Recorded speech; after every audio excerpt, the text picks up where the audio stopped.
యేసుక్రీస్తు వారి పరిశుద్ధ నామములో కూడి వచ్చిన ప్రతి ఒక్కరికి వందనాలు. దేవుడు అనుగ్రహించినటువంటి గొప్ప మహాకృపను బట్టి మరి ఈరోజు ఇంకొక ఆదివారపు దినమున మనందరము కూడుకొని ఉన్నాం. ఈరోజు చెప్పుకోబోయేటువంటి అంశము మరి క్రీస్తు దాసులను ఎందుకు భూలోకానికి పంపించాడు. మరి ఆ అందరూ నుంచొని ఈ విధంగా సువార్త ఎందుకు చెప్తున్నారు, వారే సొంత డబ్బులు ఖర్చు పెట్టుకొని ఎందుకు ఈ విధంగా చేస్తున్నారని చెప్పి ప్రతి ఒక్కరి మనసుల్లో ఉండేటువంటి ఆలోచన. మరి ఎందుకు ఈ విధంగా చేస్తున్నారు, మరి క్రీస్తు దాసులనుగా ఒక సువార్తను ప్రకటించేవారుగా లోకానికి ఎందుకు పంపించాడో ఈరోజు వాక్యాన్ని బట్టి మనం గమనిద్దాం. మొదటిగా మత్తయి సువార్త 22వ అధ్యాయము 9వ వచనం నుండి చదువుదాం. మత్తయి సువార్త 22వ అధ్యాయము 9వ వచనం నుండి. గనుక రాజమార్గమునకు పోయి నీకు కనబడు వారందరినీ పెండ్లి విందుకు పిలువడని తన దాసులతో చెప్పెను.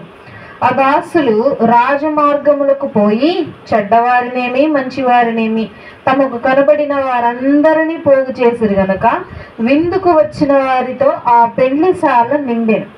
రాజు కూర్చున్న వారిని చూడ లోపలికి వచ్చి అక్కడ పెండ్లి వస్త్రము ధరించుకుని ఒకరిని చూచి, స్నేహితుడా, పెండ్లి వస్త్రము లేక ఇక్కడికి ఎలాగ వచ్చితివని అడుగుగా వాడు మౌని అయి ఉండెను. అంతటా రాజు వీని కాళ్ళు చేతులు కట్టి వెలుపటి చీకటిలోనికి త్రోసివేయుడి, అక్కడ ఏడ్పును పండ్లు కొరుకుటయు ఉండునని పరిచారకులతో చెప్పెను. కాగా పిలువబడిన వారు అనేకులు, ఏర్పరచబడిన వారు కొందరే అని చెప్పాను. అప్పుడు పరిసయ్యులు వెళ్ళి మాటలలో ఆయనను చిక్కుపరచవలనని ఆలోచన చేయుచు. ఇక్కడ యేసుక్రీస్తు ప్రభువారు ఒక ఉపమానాన్ని చెప్తున్నారు పరలోక రాజ్యం గురించి.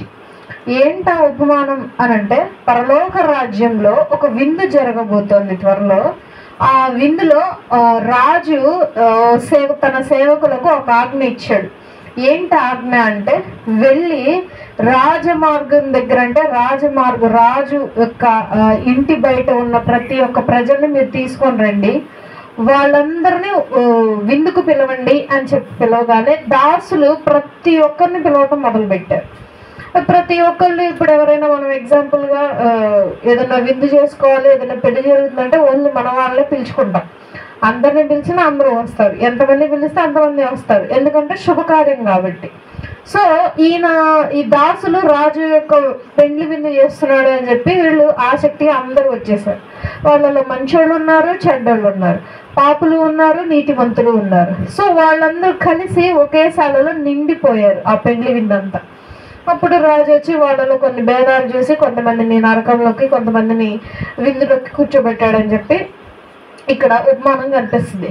అయితే ఎందుకు క్రీస్తు అంటే ఆ రాజు ఎందుకు దాసులను పంపి విందుకు తీసుకురమ్మన్నాడు కొంతమంది జనాన్ని అనంటే, క్రీస్తు నిత్య జీవం ఇచ్చుటకు ప్రతి ఒక్కరిని విందులోనికి ఆహ్వానించాడు. అదే మనం వెళ్ళే వచనాల్లో గమనిస్తూ ఉంటాం.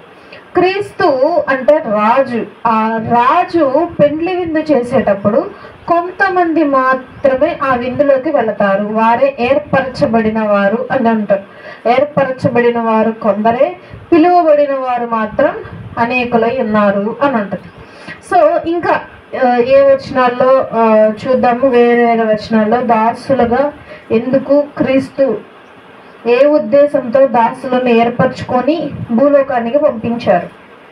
మార్కు సువార్త 16వ అధ్యాయము 15వ వచనం.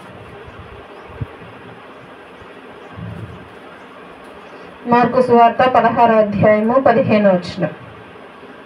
మీరు సర్వలోకమునకు వెళ్ళి సర్వ సృష్టికి సువార్తను ప్రకటించుడి. నమ్మి బాప్తిస్మము పొందినవాడు రక్షింపబడును, నమ్మని వానికి శిక్ష విధింపబడును. నమ్మిన వారి వలన ఈ సూచక క్రియలు కనబడును. ఏమనగా నా నామమున దయ్యములను వెళ్ళగొట్టెదరు, క్రొత్త భాషలు మాట్లాడుదురు, పాములను ఎత్తి పట్టుకుందరు, మరణకరమైనదేది త్రాగినను అది వారికి హాని చేయదు, రోగుల మీద చేతులుంచినప్పుడు వారు స్వస్థత నొందుదురు అని వారితో చెప్పారు. సో ఇక్కడ మనం గమనించాల్సింది ఏంటి అంటే, ఎందుకు క్రీస్తు ఈ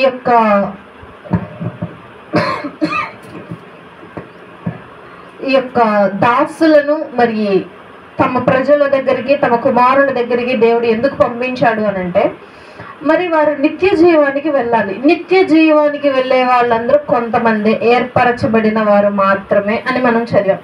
అయితే ఇక్కడ క్రీస్తు శిష్యులకు చెప్తున్నాడు, మీరు వెళ్ళి సర్వ సృష్టికి సువార్తను ప్రకటించండి. అసలు సువార్త అంటే ఏంటి? సువార్త అనంటే శుభవార్త. ఏంటి ఆ శుభవార్త అనంటే, మనము పాపము చేసి దేవుణ్ణి డైరెక్ట్గా చూడలేకపోతూ ఉన్నాం, దేవుడితో డైరెక్ట్గా మాట్లాడలేకపోతా ఉన్నాం, దేవుడితో డైరెక్ట్గా సహవాసం చేయలేకపోతా ఉన్నాం. దేవుడు మన వైపు నుండి మొహం త్రిప్పి వేసుకున్నాడు.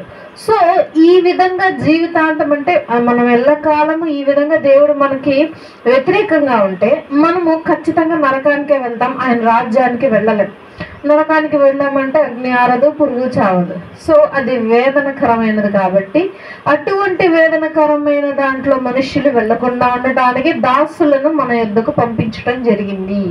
సో వారు వచ్చి మనలందరినీ శిష్యులుగా చేస్తున్నారు. శిష్యులనుగా చేసి వారు ఎవరైతే దేవుణ్ణి నమ్మి బాప్తిస్మం తీసుకుంటారో వారికి ఒక వరాన్ని ఇస్తాను. ఏంటా వరము అని అంటే పరిశుద్ధాత్మ అనేటువంటి వరం. ఈ పరిశుద్ధాత్మ అనే వరం మనలో ఉంటే పాములను ఎత్తిట్లా పట్టుకుంటారంట. విషం ఏదైనా మరణకరమైనది ఏదైనా త్రాగితే ఏమి కాదు, బ్రతికే ఉంటారు. ఇట్లా ఎవరి ఏదైనా అనారోగ్యంగా ఉన్నటువంటి వారి మీద చేతులు ఉంచితే వారు స్వస్థత పడతారు. ఎవరైనా దయ్యంలో పట్టిన వారు వస్తే వారు విడిపింపబడతారు. ఇన్ని అద్భుతమైన కార్యాలు, ఇన్ని అద్భుతమైనటువంటివి మీకు అనుగ్రహింపబడతాయి. ఎందువల్ల అనంటే మీరు బాప్తిస్మం తీసుకోవటం మూలంగా. సో ఈ బాప్తిస్మం తీసుకోండి అని చెప్పే వాళ్ళనే దాసులు అని పిలువబడుతుంది బైబిల్. పాస్టర్స్ అని పిలువబడుతుంది, సువార్థికులు అని పిలువబడుతూ కొన్ని నామములు వారికి ఇవ్వటం జరిగింది. కాబట్టి వీరు దేవుడు ఎందుకు దాసులను ఏ ఉద్దేశంతో పంపించాడు భూలోకానికి అని అంటే, బాప్తిస్మము తీసుకోండి, ప్రతి ఒక్కరూ బాప్తిస్మం తీసుకోవాలి అనే ఉద్దేశంతో ఈ యొక్క వార్తను, ఈ యొక్క శుభవార్తను ప్రకటించడానికి ఉద్దేశంతో వారు దాసులుగా వచ్చారు. అయితే సువార్త అంటే ఏంటి? శుభవార్త. ఏంటా శుభవార్త? మనము ఇంకా నరకంలోనికి వెళ్ళాల్సిన అవసరం లేదు. మనం ఏదైనా తెలియక తప్పు చేసినా, మనము తెలిసి తప్పు చేసినా క్షమించే దేవుడు ఒకతను ఉన్నాడు. ఆయన్ని మనం వేడుకుంటే ఆయన మనకు నిత్య జీవాన్ని ఇస్తాడు. అంతేగాని క్షమించి మళ్ళీ తప్పు చేస్తే దేవుడు ఊరుకోడు. సో మనము ఒకసారి పాపం తెలిసి తెలియక చేస్తే దేవుడు ఖచ్చితంగా మనల్ని క్షమిస్తాడు. కాబట్టి క్షమించే దేవుడు ఉన్నాడు, మనల్ని ప్రేమించే దేవుడు ఉన్నాడు, ఆదుకునే దేవుడు ఉన్నాడు, ఆశ్చర్యకార్యములు చేసే దేవుడు ఉన్నాడు అని చెప్పి ఈ దాసులు భూలోకానికి వచ్చి ప్రచండంగా సువార్తను ప్రకటిస్తూ ఉన్నారు. తర్వాత ఇంకో వచనం గమనిస్తే మత్తయి సువార్త 22వ అధ్యాయము 9వ వచనం. మత్తయి సువార్త 22:9. గనుక రాజ్య మార్గమునకు పోయి మీకు కనబడిన వాళ్ళందరినీ పెండ్లి విందుకి పిలువడని తన దాసులతో చెప్పాను. సో దాసులకు క్రీస్తు చెప్పినటువంటి మాట, దాసులకు రాజు చెప్పినటువంటి మాట, దాసులకు దేవుడు చెప్పినటువంటి మాట, రాజమార్గంలో ఉన్నటువంటి ప్రజలందరినీ నీవు ఎక్కడికి పిలవాలి అంటే విందుకు పిలవాలి. వచ్చే వాళ్ళు వస్తారు, రాని వాళ్ళు ఆగిపోతారు. వచ్చేవాళ్ళు ఎట్లా పడితే అట్లా వస్తారు. అయితే రాజు వాళ్ళందరిలో క్వాలిటీస్ని చూస్తాడు. వచ్చిన ప్రతి ఒక్కరి క్వాలిటీస్ని రాజు చూస్తున్నాడు. చూసారా? ఆ తర్వాత వచనంలో అంటారు, నీ యొక్క పెండ్లి వస్త్రము ఏది అంటే, పెండ్లి వస్త్రం లేకుండానే బోలెడు మంది విందు సాగలో కూర్చున్నారు భోంచేయటానికి.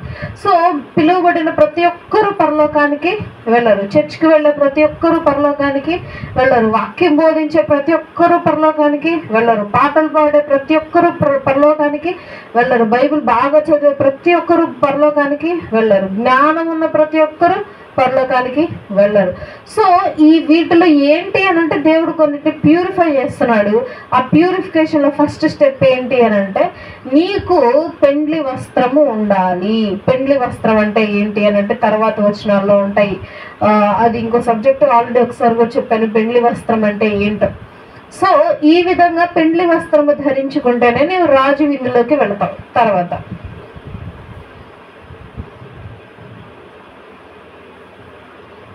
అపోస్తుల కార్యములు 2వ అధ్యాయము 39వ వచనం. అపోస్తుల కార్యములు 2వ అధ్యాయము 39వ వచనం. ఈ వాగ్దానము మీకును మీ పిల్లలకును దూరస్తులందరికీ అనగా ప్రభువైన మన దేవుడు తమ యొద్దకు పిలిచిన వారందరికీ చెందునని వారితో చెప్పాను. ఇంకను అనేక విధములైన మాటలతో సాక్ష్యం ఇచ్చి మీరు మూర్ఖులుగా తమ తరానికి వేరే రక్షణ పొందుడని వారిని హెచ్చరించడు. కాబట్టి అతని వాక్యము అంగీకరించిన వారు బాప్తిస్మం పొందిరి. ఆ దినమందు ఇంచుమించు 3,000 మంది చేర్చబడి. ఇంకొంచెం ముందు వచ్చిన చదివితే 38, పేతురు, మీరు మారు మనసు పొంది పాపక్షమాపణ నిమిత్తము ప్రతి వాడు యేసుక్రీస్తు నామమున బాప్తిస్మము పొందుడి, అప్పుడు మీరు పరిశుద్ధాత్మ అనే వరము పొందుదురు. ఇక్కడ పేతురు గారు సువార్తను ప్రకటిస్తా ఉన్నారు. మరి వీధుల్లో నుంచొని ప్రకటిస్తా ఉంటే ఆయన సువార్తను ఆసక్తిగా వింటా ఉన్నారు. ప్రజలు ఆసక్తిగా వింటూ ఉన్నప్పుడు వారికి ఈయన చెప్పేటువంటి మాటలు, ఇక నుండి ఈ లోకంలో ఉన్నటువంటి మూర్ఖుల మాదిరిగా మీరు కూడా ప్రవర్తించొద్దు, మూర్ఖుల మాదిరిగా మీరు కూడా పాపపు జీవితాన్ని కొనసాగించొద్దు, ఇకనైనా మారి ఇకనైనా నమ్మి క్రీస్తును నమ్మి బాప్తిస్మము పొందండి అని చెప్పి ఆయన సువార్తను ప్రకటిస్తే ఆ మాటను విని నమ్మి విశ్వాసం ఉంచి వెంటనే 3,000 మంది జనము స్పాట్లో అదే రోజు బాప్తిస్మం తీసుకున్నారు. పరిశుద్ధాత్మ అనే వరాన్ని కూడా వాళ్ళు పొందుకున్నారు. సో ఇటువంటి సువార్త ఇప్పటికీ జరుగుతూనే ఉంది. అయితే ఇలా తీసుకునేవారు కొంతమంది ఉంటారు. మళ్ళీ పక్కనోడు తీసుకున్నారు నేను కూడా తీసుకుంటానే వాళ్ళు కూడా బోలెడు మంది ఉన్నారు.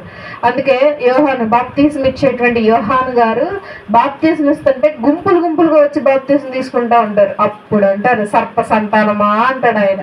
బాప్తిస్మం తీసుకున్న సర్ప సంతానం ఎట్లయ్యారు అని అంటే అప్పుడు ఆయన అంటాడు, సర్ప సంతానమా, మీరు ఒకళ్ళు తీసుకుంటున్నారనే ఉద్దేశంతో మేము కూడా తీసుకోవాలనేదో ఆసక్తితో తీసుకుంటున్నారే కానీ మీరు మారు మనసు పొంది తీసుకోవట్లేదు. కాబట్టి ఇప్పుడు కూడా చాలా మంది గమనించినట్లయితే బాప్తిస్మం తీసుకుంటున్నారు కానీ జీవితాలు మారట్లేదు, ఆలోచనలు మారట్లేదు, సేమ్ అదే విధంగా పాపంలోనే బ్రతుకుతున్నాము అని చెప్పి బైబిల్ మనకి మరలా జ్ఞాపకం చేస్తూ ఉంది.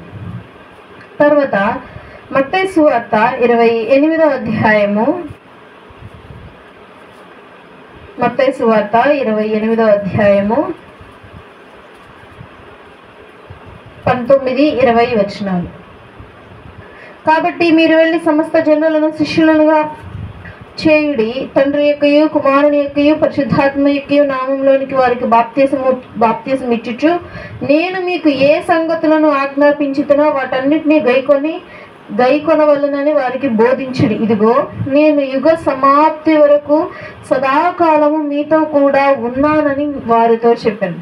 ఇదిగోండి క్రీస్తు ఆరోహణమయ్యే టైంలో శిష్యులకు చెప్పేటువంటి మాటలు ఇవి.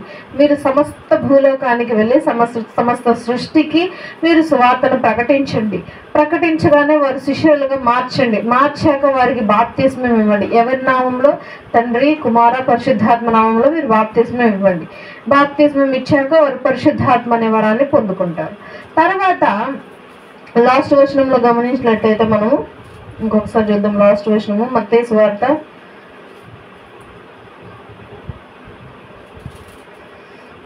8వ యుగ సమాప్తి వరకు సదాకాలము నేను మీతో కూడా ఉన్నానని వారితో చెప్పాను.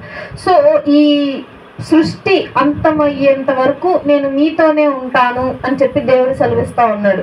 మరి ఎలా ఉంటావు మాతో? నువ్వు ఇప్పుడు ఆరోహణం అయిపోతున్నావుగా అంటే అందుకే మీకు ఆదరణకర్తను నేను పంపిస్తా ఉన్నాను అని చెప్పి క్రీస్తు ఆదరణకర్త ద్వారా మనతో ఇంకా ఉన్నారు పరిశుద్ధాత్మ దేవుని ద్వారా. తర్వాత యోహాను సువార్త 8వ అధ్యాయము 31వ వచనం.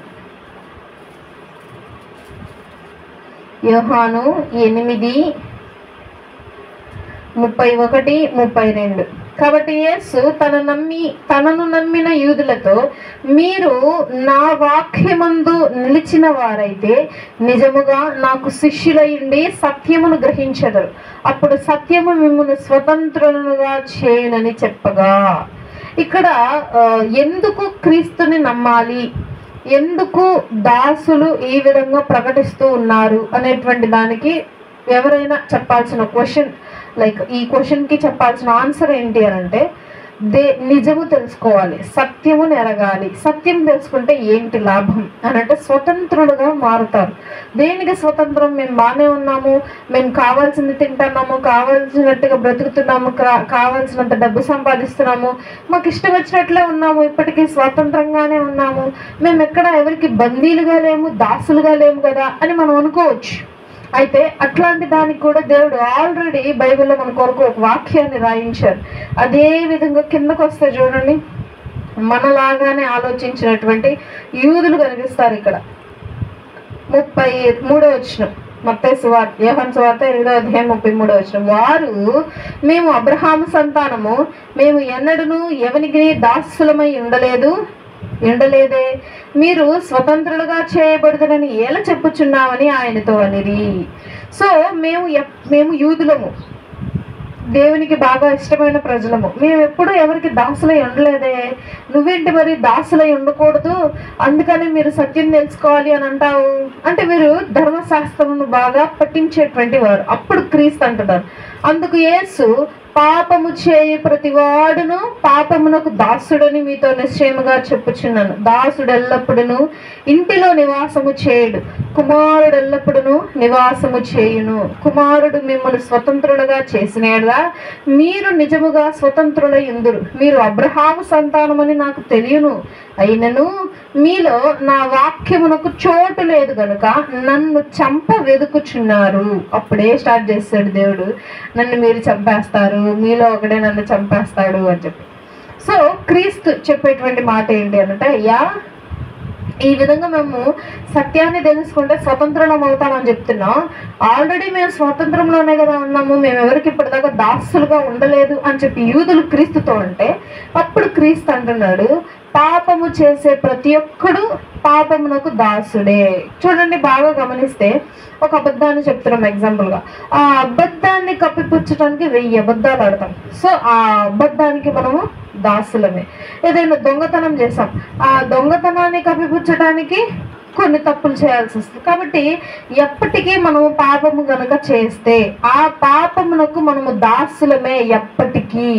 సో మనల్ని దేని నుండి స్వతంత్రులుగా చేస్తానంటున్నాడు అంటే, పాపము నుండి స్వతంత్రులుగా మనల్ని చేస్తాను అని చెప్పి క్రీస్తు అంటున్నాడు. మీరందరూ అబ్రహాం సంతానమని నాకు తెలుసు, అయితే నేను చెప్పేది పాపము నుండి విడిపిస్తాను. అయితే మీరు నా వాక్యమునకు మీరెవ్వరు చోటు ఇవ్వట్లేదు, నన్ను పంపిన తండ్రి చెప్పేటువంటి మాటల్ని నేను మీకు బోధిస్తూ ఉన్నాను అని అంటున్నాడు దేవుడు.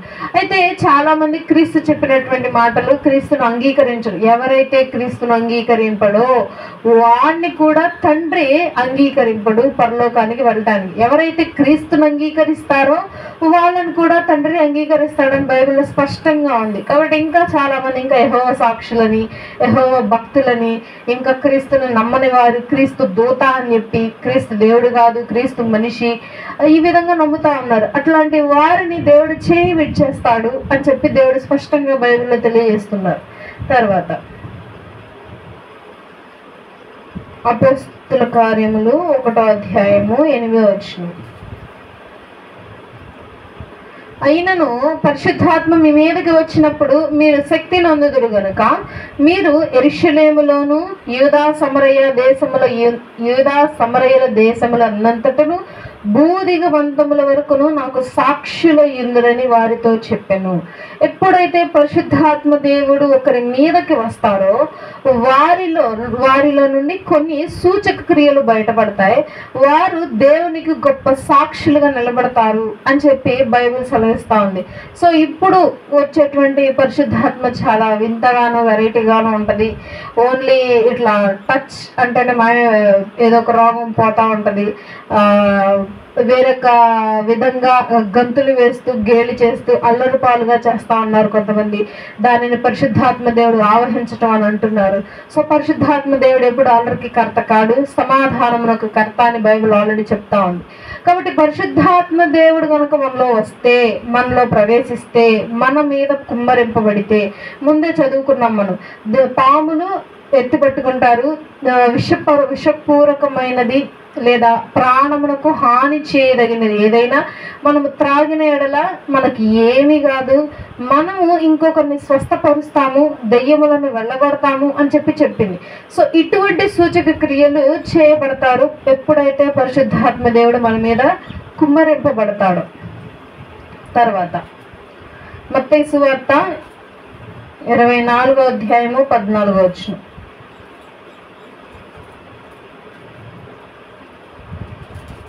మత్తయి సువార్త 24వ అధ్యాయము 14వ వచనం. మరియు ఈ రాజ్య సువార్త సకల జనులకు సాక్ష్యార్థమై లోకమందంతటను ప్రకటింపబడును, అటు తర్వాత అంతము వచ్చును. అయితే ఎందుకు ఈ యొక్క తాపత్రయము, ఎందుకు రాజు దాసులను విందుకు పంపిస్తా ఉన్నాడు అని అంటే, ఇప్పుడు 7 సంవత్సరాలు భూలోకంలో విందు జరుగుతుంది. ఆ 7 సంవత్సరాల పైన సంఘం విందు చేసుకుంటా ఉంటే కింద భూలోకము పాపకూపంలో నలిగిపోతా ఉంటది. సో ఈ పాపకూపంలో, ఈ చీకట్లో మనము విడవబడకుండా ఉండాలి అని అంటే ఫస్ట్ మనము విందుశాలలో అడుగు పెట్టాలి. విందుశాలలో అడుగు పెట్టాలి అంటే కొన్ని కండిషన్స్ ఉన్నాయి. ఏంటా ఫస్ట్ కండిషన్ అంటే, నీకు పెండ్లి వస్త్రం ఉండాలి. పెండ్లి వస్త్రం ఏ విధంగా వస్తుంది అని అంటే పరిశుద్ధాత్మ దేవుని ద్వారా వస్తుంది. పరిశుద్ధాత్మ దేవుడు ఏ విధంగా నిన్ను నీ యొక్క హృదయంలోనికి నీకు నివాసం ఉంటాడు, నీ యొక్క హృదయంలోనికి వస్తాడు అని అంటే, పరిశుద్ధాత్మ రావాలి అని అంటే నువ్వు బాప్తిస్మం తీసుకోవాలి. నువ్వు బాప్తిస్మం తీసుకోవాలి అని అంటే నువ్వు ఫస్ట్ క్రీస్తుని నమ్మాలి. ఇలా పేతురు గారు సువార్తను ప్రకటిస్తూ ఉంటే చాలా మంది విని మారు మనసు పొందిన వారు చాలా మంది ఉన్నారు అని చెప్పి బైబిల్ సెలవిస్తూ ఉంది. ఆ విషయాలు కూడా మనం గమనిస్తూ ఉన్నాం ముందుకు వెళ్ళే కొద్దీ. యోహాను సువార్త 3వ అధ్యాయము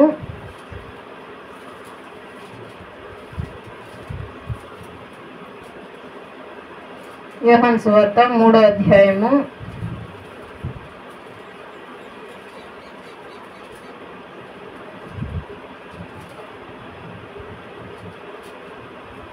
16వ వచనం. దేవుడు లోకమును ఎంతో ప్రేమించిన కాగా ఆయన తన అద్వితీయ కుమారుడిగా పుట్టిన వాని యందు విశ్వాసముంచు ప్రతివాడును నశింపక నిత్య జీవం పొందినట్లు ఆయనను అనుగ్రహించెను. లోకము తన కుమారుడి ద్వారా రక్షణ పొందుటకే అని లోకమునకు తీర్పు తీర్చుటకు దేవుడు ఆయనకు లోకమునకు పంపలేదు. ఆయన యందు విశ్వాసముంచు వానికి తీర్పు తీర్చబడును. విశ్వసించని వాడు దేవుని అద్వితీయ కుమారుని నామముందు విశ్వసించలేదు గనుక వానికి ఇంతకు మునిపే తీర్పు తీర్చబడెను. ఆ తీర్పు ఇదే: వెలుగు లోకమునకు వచ్చాను గాని తమ క్రియలు చెడ్డవైనందున మనుష్యులు వెలుగును ప్రేమింపక చీకటిని ప్రేమించిరి. దుష్కార్యములు చేయు ప్రతివాడు వెలుగును ద్వేషించును, తన క్రియలు దుష్క్రియలుగా కనబడినట్లును వెలుగునొద్దకు రాడు. సత్యవర్తనుడైతే తన క్రియలు దేవుని మూలముగా చేయబడి ఉన్నవని ప్రత్యక్షపరచబడినట్లు వెలుగునొద్దకు వచ్చును. ఇక్కడ యోహాను సువార్తలో స్టార్టింగ్ చెప్తా ఉన్నారు, దేవుడు క్రీస్తు ఎవరు అనంటే వాక్యము అని, వాక్యమే వెలుగు అని చెప్తాం. అయితే ఇక్కడ తండ్రి ద్వారా మనకేం తెలియబడుతుంది అని అంటే, క్రీస్తుని ఎవరైతే నమ్మరో, క్రీస్తు తీర్పు తీర్చడానికి రాలేదు కానీ క్రీస్తు రక్షించటానికి వచ్చాడు మానవులను. సో క్రీస్తు ఎప్పుడైతే రక్షిస్తాడో, క్రీస్తు మనల్ని రక్షించడాక క్రీస్తుని ఎవరైతే నమ్ముతారో, క్రీస్తుని ఎవరైతే అంగీకరిస్తారో, క్రీస్తు నామంలోను తండ్రి కుమార పరిశుద్ధాత్మ ముగ్గురి నామంలోను ఎవరైతే బాప్తిస్మం తీసుకుంటారో వారే మాత్రమే తండ్రితో కూడా పాలు పంపులు పొందుతారు పరలోకంలో. ఎవరైతే క్రీస్తుని నమ్మరో, క్రీస్తుని దూరం పెడతారో, అంటే క్రీస్తుని వెలుగుగా ఇక్కడ యోహాను గారు బోధిస్తా ఉన్నారు, వివరిస్తా ఉన్నారు. ఆయన ఒక్కొక్క సువార్తికుడు ఈ 4 సువార్తలో క్రీస్తుని గురించి ఒక్కొక్కరు ఒక్కొక్క విధంగా వర్ణిస్తూ ఉంటారు, వివరిస్తూ ఉంటారు, వాళ్ళు ఒక విధంగా ప్రొజెక్ట్ చేస్తూ ఉంటున్నారు. వారు ఒక రచయిత చూపించే విధానం అనమాట. క్రీస్తుని 4 కోణాల్లో చూపిస్తూ ఉంటారు ఈ 4 రచయితలు, ఈ 4. సో క్రీస్తు వెలుగు. వెలుగులో అయితే క్రీస్తు వెలుగుగా భూలోకానికి వస్తే చాలా మంది మనుషులు వెలుగును ప్రక్కకు నెట్టేసి చీకట్లోనే ఇంకా ఉంటున్నారు. వెలుగులోకి ఎవరు రావట్లేదు, వెలుగుని అంగీకరించట్లేదు. ఎవరైతే వెలుగుని అంగీకరించారో వారు తండ్రితో కూడా సమానులై అది పాలు భాగస్సులే పరలోకంలో ఉండరు. ఎవరైతే వెలుగుని అంగీకరిస్తారో వారు తండ్రితో కూడా కూర్చుంటారు. అంటే క్రీస్తును అంగీకరించాలి, క్రీస్తు చెప్పింది వినాలి, క్రీస్తు ద్వారానే మనం పరలోకానికి వెళతాము అని చెప్పి నేను ఇందాక చెప్పిన విధంగా ఇప్పుడు మనం అది వాక్య రూపంలో చూసాం. తర్వాత ఇంకో వచనం మనం గమనిస్తే మత్తయి సువార్త 5వ అధ్యాయము 14వ వచనం. మత్తయి సువార్త 5వ అధ్యాయము 14వ వచనం. మీరు లోకమునకు వెలుగై ఉన్నారు. కొండ మీద నుండి పట్టణము మరుగై ఉండనేరదు.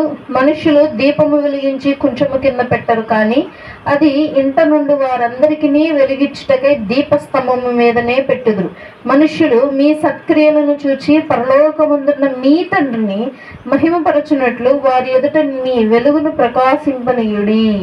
సో ఇక్కడ ఒక ఆజ్ఞలు, బాప్తిస్మం తీసుకున్నాక కొన్ని ఆజ్ఞలు పాటించాల్సి వస్తుంది.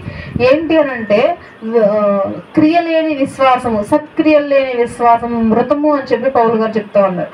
అదే విధంగా ఇక్కడ మనం గమనిస్తే మత్తయి సువార్తలో మనము వెలుగును అంగీకరిస్తే ఆ వెలుగుని మనము ప్రజలందరికీ, మన తోటి వారికి చూపించాలి. మనలోని వెలుగుని, మనలోని వెలుగు ఎలా చూపించగలము? క్రీస్తులోని వెలుగు మనకెలా చూపించాడంటే ఆయన చేసిన పనులు, ఆయన మాట్లాడే విధానము, తగ్గించుకునే విధానము, ఆయన ప్రవర్తించే విధానంలో ఆయన యొక్క దైవత్వాన్ని, కరుణను, వెలుగును, మనిషి కుమారుడి రీతిని, ఆలోచన విధానమును, వీటన్నిటిని ఆయన చూపించగలిగాడు. సో మనము కూడా మనలో భక్తి ఉంది, మనలో విశ్వాసం ఉంది అని చెప్పి మనం ఎదుటి వారికి చెప్పటం కంటే చూపించటమే గొప్ప అని చెప్పి ఇక్కడ మత్తయి సువార్తలో మనం గమనిస్తాం. ఎప్పుడైతే మనలో సత్క్రియలు ఉంటాయో ఆ సత్క్రియల ద్వారా మనలో నుండి వెలుగు ఎదుటి వారికి కనబడతాయి. ఎప్పుడైతే మనలో నుండి వెలుగు వారు చూడగలుగుతారో ఆటోమేటిక్గా పరలోకంలో ఉన్నటువంటి తండ్రిని వారు ఘనపరుస్తారు. ఎప్పుడైతే తండ్రిని నువ్వు ఘనపరిచావో తండ్రి నిన్ను మెచ్చుకుంటాడు. బలా నమ్మకమైన మంచి దాసుడు అని చెప్పి నీకు తగిన బహుమానం ఇస్తాడు. ఏంటా బహుమానం అని అంటే నిత్య జీవము. ఇంకో వచనం చూద్దాం. రోమిలికి రాసిన పత్రిక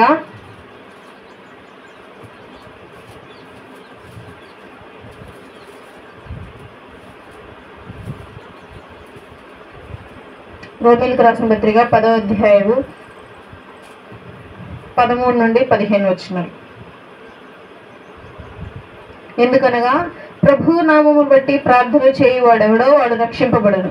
వారు విశ్వసింపని వానికి ఎట్లు ప్రార్థన చేయుదురు? వినని వానిని ఎట్లు విశ్వసించెదరు? ప్రకటించువాడు లేకుండా వారెట్లు విందురు?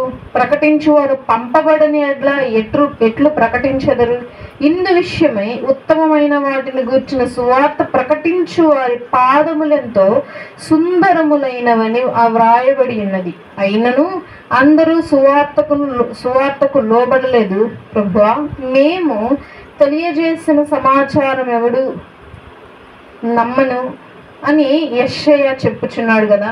కాగా వినుట వలన విశ్వాసము కలుగును, వినుట క్రీస్తును గూర్చిన మాట వలన కలుగును. అయినను నేను చెప్పినదేమనగా వారు వినలేదా? విన్నారు కదా.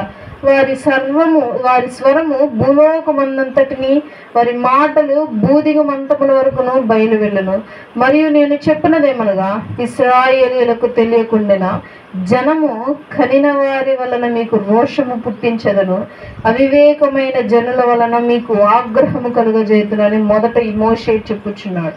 సో ఇక్కడ ప్రవక్తలు కొంతమంది, మనం యెషయా ప్రవక్త గారు కానీ మోషే ప్రవక్త గారు కానీ కొన్ని చెప్పినటువంటి మాటలు కూడా ఇక్కడ రోమా పత్రికలో చూస్తా ఉన్నాం. ఏంటి ఈ వచనాలు అర్థం ఏంటి అని అంటే, మనము ప్రార్థన క్రీస్తుని ప్రార్థిస్తే, క్రీస్తుతో ఎప్పుడైతే ఇప్పుడు ఒక ప్రార్థన మనం చెయ్యాలి అని అంటే ప్రార్థన చేయడం ఎవరో ఒకరు నేర్పించాలి.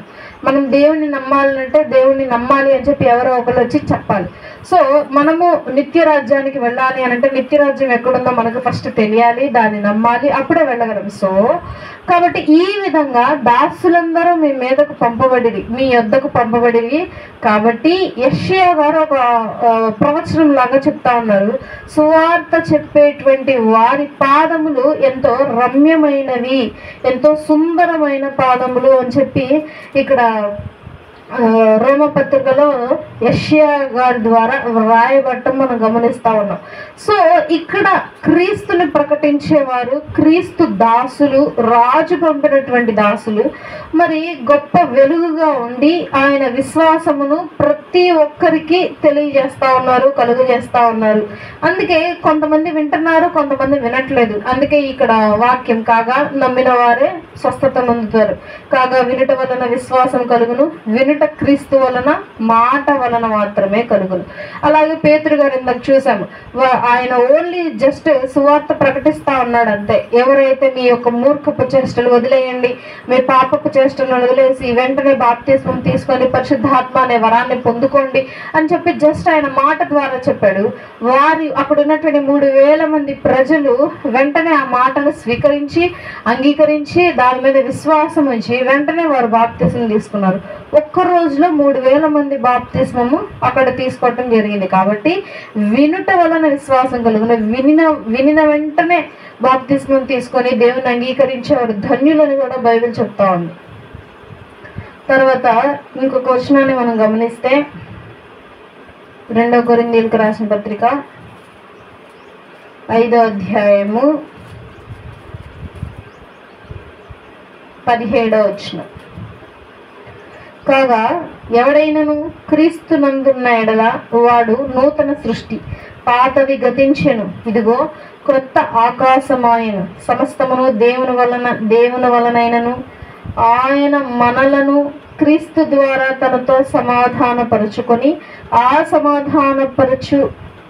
పరిచర్యను మాకు అనుగ్రహించెను. పౌలు గారు ఇక్కడ వ్రాస్తా ఉన్నారు. పౌలు గారు ఏ విధంగా రాస్తా ఉన్నారు అని అంటే, కాగా ఎవడైనను క్రీస్తునందున్న ఎడల, ఎవరైతే క్రీస్తునందున్న ఎడల, క్రీస్తునందు ఉండడం అనంటే బాప్తిస్మము తీసుకోవటం. ఎవరైతే క్రీస్తును అంగీకరించిన ఎడల, క్రీస్తు వైపు ఎవరైతే ఉంటారో వారు ఖచ్చితంగా ఏం చేయబడతారు, వారిలో ఏంటి జరిగేటువంటి మార్పులు అని అంటే పాతవన్నీ గతించిపోయి మరలా క్రొత్త ఉద్దేశాలు, క్రొత్త ఆలోచనలు కలిగి ఉంటారు అని చెప్పి ఇక్కడ తెలియజేయడం జరుగుతుందంటే బాప్తిస్మం అంటే ఏంటంటే పాతవి గతించిపోయిన సమస్తము నూతనమాయను. పాతవన్నిటినీ వదిలేయాలి, మరలా క్రొత్త జీవితాన్ని బ్రతకటం మొదలు పెట్టాలి, క్రొత్తగా ఆలోచించాలి, క్రొత్తగా బ్రతుకును మార్చుకోవాలి. ఇంతకు ముందు విధంగా మన చేష్టలు, మన విభాగము, మన యొక్క జీవితము మరలా తిరిగి రాకూడదు. ఈ యొక్క బాప్తిస్మము మొట్టమొదటి గొప్ప నియమము ఇదే అని చెప్పి పౌలు గారు కూడా ఇక్కడ మనకి తెలియజేస్తా ఉన్నారు. సో కాబట్టి బాప్తిస్మం తీసుకున్న ప్రతి ఒక్కరూ పాతవన్నిటిని వదిలేసి నూతనముగా మనము ముందుకు వెళ్ళాలి అనేటువంటిది కూడా మనం ఇప్పుడు గమనించాము. తర్వాత మనము వీటన్నిటిని నమ్మి విశ్వాసం ఉంచి మనలోని వెలుగుని ఎదుటి వారికి చూపించి తండ్రిని ఘనపరిచాక మనకు కలిగేటువంటి లాభము, మనము పొందుకునేటువంటి లాభం ఏంటో చూద్దాం. ప్రకటన గ్రంథము 7వ అధ్యాయము 9వ వచనం. ప్రకటన గ్రంథము 7వ అధ్యాయము 9వ వచనం. అటు తర్వాత నేను చూడగా ఇదిగో ప్రతి జనములలో నుండి, ప్రతి వంశములలో నుండి, ప్రజలలో నుండి, ఆయా భాషలు మాట్లాడు వారిలో నుండి వచ్చి ఎవడునూ లెక్కింపజాలని ఒక గొప్ప సమూహము కనబడెను. వారు తెల్లని వస్త్రములు ధరించుకున్న వారై ఖర్జూరపు మట్టలు చేత పట్టుకొని సింహాసనము ఎదుటను గొర్రెపిల్ల ఎదుటను నిలువబడి సింహాసనాసీనుడైన మా దేవునికి గొర్రెపిల్లకును మా రక్షణకై స్తోత్రమని మహాశబ్దముతో ఎలుగెత్తి చెప్పిరి. ఇక్కడ ప్రకటన గ్రంథం అనగానే త్వరలో జరగబోయేటువంటి విషయాలను మనం ఆల్రెడీ తెలుసుకున్నాము. సో ఇక్కడ లాస్ట్ ఇక దాసులు ఏ ఉద్దేశం కొరకు ప్రపంచానికి దాసులు రాబడ్డారు, వారు చెప్పేటువంటి సువార్తను అంగీకరించిన వారు ఏం చేయబడతారు అని అంటే, పరలోకంలో ఒక తెల్లటి వస్త్రములు ధరించుకొని ఒక గొప్ప సమూహంగాను, ఒక గొప్ప సైన్యంగాను, ఒక గుంపుగాను వరుసగా నుంచొని మా కొరకు రక్తం కాచిన గొర్రె పిల్లకు స్తోత్రం స్తోత్రం స్తోత్రం అని చెప్పి ఆయన్ని ఆరాధిస్తూ ఉంటారు అని చెప్పి మనం ఇక్కడ గమనిస్తా ఉన్నాం. కాబట్టి నిత్య జీవం పొందుటకు, నిత్య జీవంలోనికి రావుటకు, మరి విందులో పాలు పంపులు పొందుటకు మాత్రమే ఈ యొక్క దాసులు భూలోకానికి పంపబడటం జరిగింది. మరి దాసులను భూలోకానికి పంపిన వెంటనే ఈ భూలోకంలో ఉన్నటువంటి నివాసులు ప్రతి ఒక్క దాసులను చంపుతూ వస్తూ ఉన్నారు. మనుషులు చంపిన ప్రతి ఒక్కరికి దేవుడు తర్వాత లెక్క తీరుస్తానని కూడా దేవుడు చెప్తా ఉన్నాడు. కాబట్టి ఈ యొక్క దాసులు చెప్పేటువంటి మాటలను ఎవరైతే అంగీకరించి నమ్మి బాప్తిస్మం పొందుతారో వారే రక్షణ పొందుతారు, వారే నిత్య జీవంలోనికి వెళతారు. ఎవరైతే నమ్మరో వారు అగ్నిలో పడవేయబడతారు అని కూడా బైబిల్ సెలవిస్తూ ఉంది. కాబట్టి మీరు ఇక నుండి మనం తెలుసుకోవాల్సింది ఏంటి అని అంటే, సువార్తను ప్రకటించేవారు, దేవుని మాటలు ప్రకటించేవారి మాటలు అంగీకరించి వారు చెప్పే విధంగా మనము నమ్మి బాప్తిస్మం పొంది నిత్య జీవంలో ప్రతి ఒక్కరూ పాలుపొంబలు పొందాలని ప్రతి ఒక్కరూ మనసులో ఇక నుండి ఒక ఆలోచనను అనుగ్రహించుకుంటూ, ఒక ఆలోచనను పుట్టించుకుంటూ, ఒక ఆలోచన సారంగా, ఒక దేవుని చిత్తానుసారంగా మీ యొక్క మనస్తత్వములను, మీ యొక్క బ్రతుకులను మార్చుకోవాలని చెప్పి మనవి చేస్తూ చిన్న మాటలు దేవుడి వినికిడిలో ముగిస్తా ఉన్నాను. అందరి తలలోంచి కళ్ళు మూసుకున్నట్లయితే ప్రార్థన చేసుకున్నాం. పరిశుద్ధుడు పరిశుద్ధుడు పరిశుద్ధుడు అని ప్రధాన దూతలతోనూ మాలో కోటి సమూహంలో తన పౌరపరిచినటువంటి తండ్రి, నీకు వందనములు స్తుతులు స్తోత్రం తండ్రి. ప్రభువా, నిన్నటి వరకు మీరు రెక్కల కాపుదల భద్రపరిచి మా జీవితంలో ఇంకొక రోజు మేము గ్రహించాలి. వందనములు. ఎంతో మంది రోజు ట్రైన్లకు లక్షించుకోవచ్చుండగా మీరు మమ్మల్ని అలాగూ చేయకుండా మమ్మల్ని ఇప్పటికీ సజీవులకు ఉంచిన విధానం బట్టి మీకు స్తుతులు స్తోత్రం. ఆయన తండ్రి ప్రభా, మేము ఈరోజు విన్నటువంటి వాక్య భాగంలో నా తండ్రి ప్రభా మీరు మాకు తెలియజేసిన వాక్యమును బట్టి మీకు స్తుతులు. అయ్యా నా తండ్రి, ఏ ఉద్దేశం కొరకు మీరు దాసులను నా తండ్రి మా యుద్ధకు పంపి ఉన్నారో మేము ఎరిగి ఉన్నాము నా తండ్రి ప్రభు. మేము కూడా మీ యొక్క దాసులు చెప్పినటువంటి మాటలు అయ్యా నా తండ్రి అంగీకరించి అయ్యా తండ్రి ప్రభు వెలుగును పొందుకొనిన వారమై ఉండి నా తండ్రి నిత్య జీవంలో మేము అందరము పాలి భాగస్తులై ఉన్నట్టుగా సహాయం చేయండి. ఆయన తండ్రి సర్వ సృష్టికి తండ్రి యొక్క సువార్త ఇంకనూ ప్రకటింపబడుచు ఉన్నది నాయన. ఆయన తండ్రి ఆ యొక్క గుంపులో మమ్మల్ని కూడా నన్ను కూడా చేర్చుకున్న విధానం బట్టి మీకు స్తుతులు స్తోత్రాలు తండ్రి. ఈరోజు జరిగినటువంటి కార్యక్రమంలో ఆది నుండి ఎంతవరకు అధ్యక్షత వహించారో మీకు స్తుతులు. ఆయన తండ్రి ఇదే విధంగా నా తండ్రి మరలా వచ్చే ద్వారా నీ చిత్తం అయితే మరలా మేమందరూ విధంగా సమకూడి నేను స్తుతించటకు సహాయం చేయండి. ఆయన తండ్రి పూర్వం మరలా వద్దు ఇంకొక సండే స్కూల్ వాళ్ళు వచ్చినగా రాకపోకుండా మీరు తోడుగా ఉండి సహాయం చేయండి. ఆది నుండి ఎంతవరకు అధ్యక్షత వహించండి. నా తండ్రి ప్రభు యొక్క మినిస్ట్రీని ఆశీర్వదించండి, అభివృద్ధిపరచండి. ఉన్నటువంటి సంఘస్థులను మీరు జ్ఞాపకం చేసుకోండి. తన సంఘస్థులు చేసేటటువంటి పనుల్లో మీరు తోడుగా ఉండండి, కష్టార్జితంలో మీరు తోడుగా ఉండండి. ఆయన అతనికి కావాల్సిన ప్రతి అవసరతని యొక్క నామంలో తీర్చిదిద్దమని నా తండ్రి ప్రభు ఈ యొక్క పరిచర్య ఈరోజు జరిగేటువంటి పరిచర్య అంతటిని ముగించుకొని మరలా క్షేమంగా మా యొక్క గృహాలకు మమ్మల్ని చేర్చమని యేసునామమున బట్టి అడిగి వేడుకొంచి ప్రార్థిస్తున్నాం తండ్రి. ఆమేన్. మన దేవుడు మన తండ్రి